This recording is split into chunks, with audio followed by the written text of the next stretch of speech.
বিদেশের একাকী জীবনে যখন কিছু পরিচিত লোক বাড়িতে অতিথি হয়ে আসেন, তো তখন তো ভীষণই ভালো লাগে। আর বাড়িতে যেদিনে গেস্ট আসেন সেদিনে রান্নাবান্না থেকে শুরু করে ঘর গোছানো সব মিলিয়ে খুবই ব্যস্ততার মধ্যে দিয়ে সারাটা দিন কেটে যায়। তাই এত কাজের মাঝে যদি আবার বাজার করতে যেতে হয়, তো তাহলে তো খুবই সমস্যা হয়। আর সেই কারণেই চেষ্টা করি যে যেদিনে বাড়িতে অতিথি আসবেন, তো তার আগের দিনেই অ্যাটলিস্ট বাজারটা সেরে রাখার।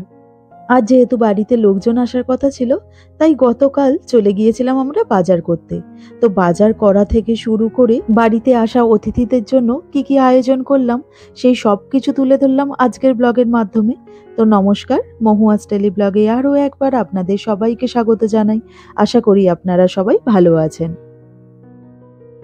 আমরা বাজার করতে চলে এসেছি একটা এশিয়ান স্টোরেতে। কারণ আমাদের একটুখানি চাল কেনার দরকার ছিল, সেই জন্যই এই দোকানে আসা। তো এই দোকানে এসে দেখছি ধনেপাতাগুলো ভীষণই ফ্রেশ আর খুব কম দামে বিক্রি হচ্ছে।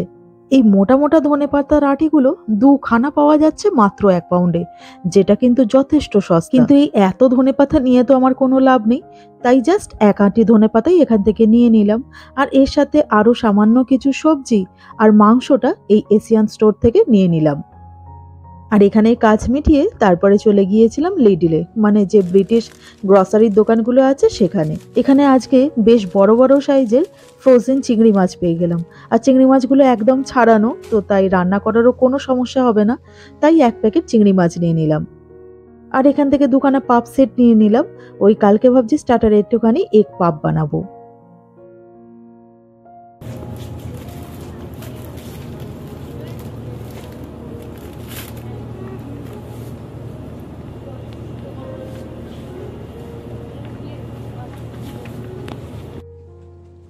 এখানে যে ফ্রোজেন বাসা মাছগুলো পাওয়া যায় সেগুলোও কিন্তু ভীষণই ভালো, একদম ফিলে করা থাকে। তো যে কারণে ফিশ ফ্রাই বা ফিশ ফিঙ্গার জাতীয় কোনো কিছু জিনিস করতে গেলে ভীষণই সুবিধা হয়। তো এখান থেকে তাই 2খানা বাসা মাছের প্যাকেট নিয়ে নিলাম। আর মোটামুটি আমাদের আজকে যেটুকুনি কেনাকাটা করার দরকার ছিল কেনা হয়ে গেছে। এবারে তাই ঝটপট বিল করে বাড়ির পথে রওনা দেব।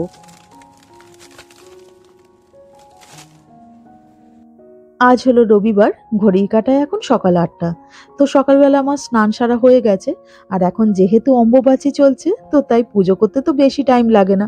ঠাকুরকে একটুখানি জাস্ট ওই নকুলদানা আর জল দিয়ে দিয়েছি। আর তারপরে বাড়ি শুদ্ধ যেহেতু সব লোক ঘুমোচ্ছে, তো চলে এলাম আমি কিছু হাতের কাজকর্ম সেরে রাখার জন্য। কারণ রান্না করতে যতটা না বেশি সময় লাগে, তার থেকে বেশি সময় লেগে যায় রান্নার জোগাড় করতে। এই যেমন আদা রসুন ছাড়াতে ছাড়াতে অনেকটা টাইম লেগে যায়। আজকে আবার চিংড়ি মাছ, মাংস, তারপরে ফিশ ফিঙ্গার সবেতেই তো আদা রসুন লাগবে। তো তাই প্রথমে ওই আদা রসুনটাকেই ছাড়িয়ে রাখছি। এর সাথে ধনেপাতা বা যতগুলো টমেটো লাগবে, বেশ কয়েকটা টমেটো, সবকিছুই মানে যেটুকুনি বাজারে দরকার সেটুকুনি বাজারের জিনিসপত্র সব বার করে রেখে দিলাম। কারণ ওই সবজিপাতিগুলো সব বাস্কেট থেকে বার করে তারপরে বাস্কেটটাকে ভেতরে ঢুকিয়ে রেখে দিই। কারণ টুকু আবার উঠে পড়লে ওই বাস্কেটের উপরেই উঠে লাফালাফি শুরু করবে বা উপর থেকে নিচে ফেলবে। 2 সপ্তাহ আগে দোকান থেকে একটুখানি পুদিনা পাতা কিনে এনেছিলাম। আর পুদিনা পাতার এখানে দাম বেশ ভালোই। সামান্য ওই কয়েকটা পাতা থাকে, তাতেই 1 পাউন্ডের মতন দাম নিয়ে নেয়। তাই ওই পুদিনা পাতাগুলোকে ডিপ ফ্রিজের মধ্যে ঢুকিয়ে রেখেছিলাম। তো এখন যে কটার প্রয়োজন সে কটা বার করে নিচ্ছি, বাদবাকি আবার ডিপ ফ্রিজের মধ্যে ঢুকিয়ে রেখে দেবো। একটু বেলা বাড়ার সাথে সাথে রান্নার তোড়জোড় শুরু করে দিলাম। কারণ যদিও লোকজন আসবে রাত্রিবেলায়, কিন্তু অনেক রকমেরই জিনিসপত্র করব। আর একা হাতেই যেহেতু করা, তো তাই অনেকটাই টাইম লেগে যাবে। তো সেই কারণে আস্তে আস্তে রান্নাটা চড়িয়ে দিচ্ছি।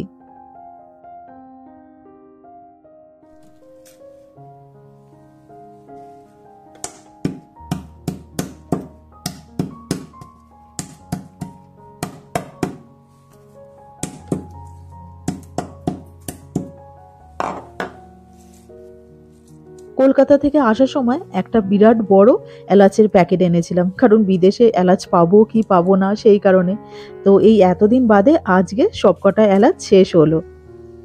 তো ওই এলাচ আর তেজপাতা ফোড়ন দিয়ে এদিকে মাংসটাকে ছড়িয়ে দিলাম।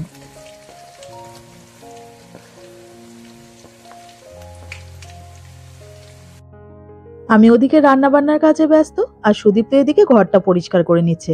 অবশ্য লোকজন আসছে বললে যে এটা করছে সেটা নয়, প্রত্যেক সপ্তাহতেই অন্তত দুবার ধরে আমাদেরকে ভ্যাকিউম দিয়ে ভালো করে ঘরদোর পরিষ্কার করতে হয়।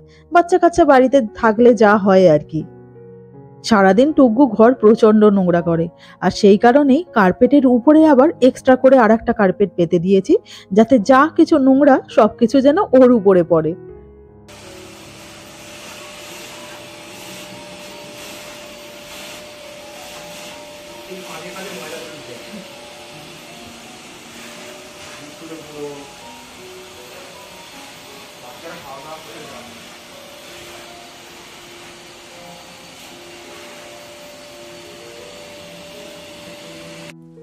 এদিকে আবার আমার মশলা কষানো হয়ে গেছে, তো তাই ধুয়ে রাখা মাংসটা এর মধ্যে দিয়ে দিলাম।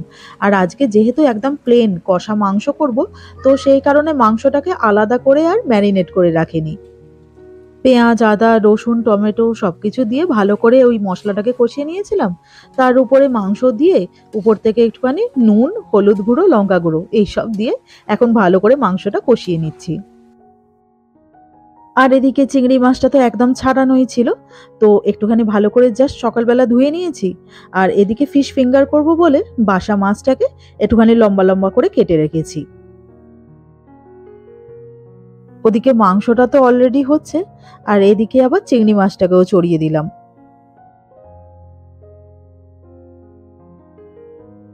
এরপর ফিশ ফিঙ্গার করব বলে মাছটাকে ম্যারিনেট করে রাখছি। তো মাছের মধ্যে একটুখানি লেবু, নুন আর আদা, রসুন, ধনেপাতা আর পুদিনা পাতা সবকিছু একসাথে ভালোভাবে পেস্ট বানিয়ে নিয়েছিলাম। তো সেটাকে দিয়ে মাছটাকে ভালো করে ম্যারিনেট করে রেখে দিলাম। দেখতে দেখতে এদিকে আবার 4টে বেজে গেল, তো তাই স্টার্টারগুলোকে এখন সব রেডি করে রাখছি। তো ওই এক পাপ বানাবো বলে তো তাই ডিমগুলোকে মাঝখান থেকে অর্ধেক করে নিচ্ছি। আর ওই এক পাফের মধ্যে যে মশলাটা দেবো সেই মশলাটা আমার অলরেডি কষানো হয়ে গেছে। অ্যাকচুয়ালি লোকজন আসবে ওই 8টা নাগাদ, কিন্তু একা হাতে এতগুলো জিনিস বানাবো তো তো তাই করতে করতে অনেকটাই টাইম লেগে যাবে।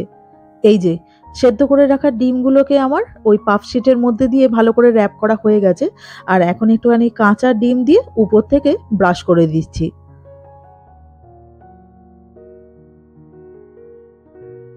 এদিকে আবার ফিশ ফিঙ্গারের কোটিংটাও আমার করা হয়ে গেছে। আর এই ফিশ ফিঙ্গারের কোটিংটা দেখেছেন একটুখানি অন্যরকম। এটা হচ্ছে একদম পাউরুটি দিয়ে বানানো যে ব্রেড ক্রাম্ব সেটা দিয়ে বানিয়েছি। আজকে আবার যেহেতু অনেকগুলো এগ পাফ বানাতে হবে, তো তাই একবারে তো সব কটা ওভেনের মধ্যে ঢুকবে না। তো প্রথমে এই কয়েকটা এগ পাফ বানিয়ে নিয়েছিলাম, যেগুলো একদম রেডি হয়ে গেছে। এরপরে যে কটা বাকি আছে সে কটা আবার ওভেনের মধ্যে ঢুকিয়ে দেবো।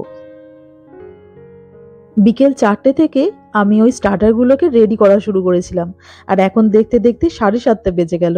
তো যাই হোক, এবারে আমি ফিশ ফিঙ্গারগুলোকে একে একে ভাজতে শুরু করে দিলাম।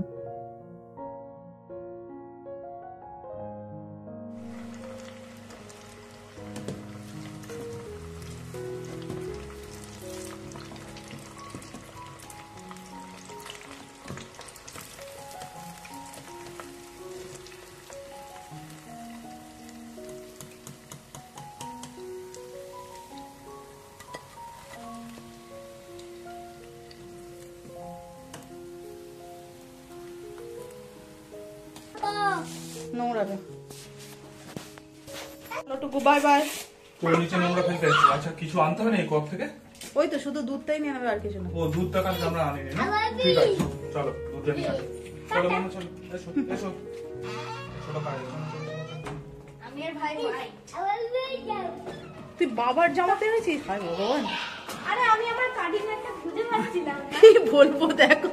আরে আমি কাটিং একটা খুঁজে পাচ্ছিলাম না।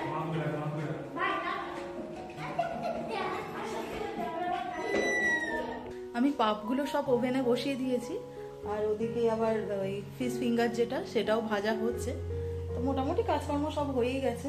আর এই জায়গাটা একটুখানি নোংরা হয়ে আছে, এটাকে অর্গানাইজ করতে হবে। আর টুকটাক ওই 2-1টা বাসন আছে, জাস্ট মেজে নেবো। মোটামুটি কাজ কমপ্লিট হয়ে গেছে। নিজেরও পাগল পাগল অবস্থা হয়ে আছে, একটুখানি রেডি হয়ে নি। মাংসটা তো দুপুরবেলাতেই বানিয়ে রেখেছিলাম। তো যে জায়গাটার মধ্যে মাংসটা করেছি এই জায়গাটা থেকে অন্য আর একটা কড়াতেই মাংসটাকে শিফট করে দিতে হবে, কারণ এই বড় কড়াটাতে না ওই পোলাও বা ফ্রাইড রাইস জাতীয় জিনিসপত্র ফ্রাই করতে খুব সুবিধা হয়। তো মাংসটা সরাবার আগে মাংসর মধ্যে একটুখানি মিট মশলা দিয়ে দিলাম। এরপরে মাংসটাকে একটু জাস্ট নেড়েচেড়ে নিয়ে তারপরে আর একটা ছোট কড়াতে এই মাংসটাকে শিফট করে দেবো।